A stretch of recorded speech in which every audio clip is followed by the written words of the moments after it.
আসসালামু আলাইকুম। আজকে আপনাদের দেখাবো আমাদের কিভাবে আমাদের গ্রামে এখন ক্ষেত লাগানোর সময় তার জন্য প্রথমে আমাদের ক্ষেতে এখনো পানি দেওয়া হয়েছে। আপনাদেরকে সকালবেলা দেখাচ্ছে আমাদের ক্ষেতে পানি দেওয়া ছিল।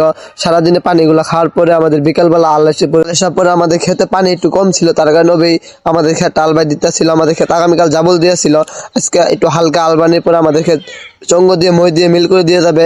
প্রথমে আমাদের ক্ষেতটা একটু হালকা আলবানির পরে চঙ্গ দিয়ে আমাদের ক্ষেতটা মিল করে দিচ্ছে। মাশাআল্লাহ আমাদের ক্ষেতটা অনেক সুন্দর মিল হচ্ছে, আপনাদেরকে দেখাবো। আমাদের ক্ষেতটা মিল করে দেওয়া এখন শেষ।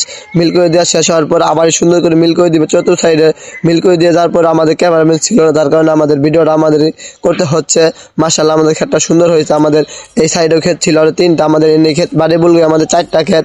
আজকে আমাদের 4টা ক্ষেত আলবাই দিয়ে যাবে, আগামীকালকে আমরা লাগাবো। আজকে আমাদের জ্বালা তোলা হয়েছে আর এই ক্ষেতগুলা পেকা হচ্ছে। আমাদের সাথে ছিলাম, আমাদের আগামীকালকে জ্বালা তোলা হচ্ছে, আজকে জ্বালা তোলা হচ্ছে। আসসালামু আলাইকুম। আমাদের আরেকটা ক্ষেত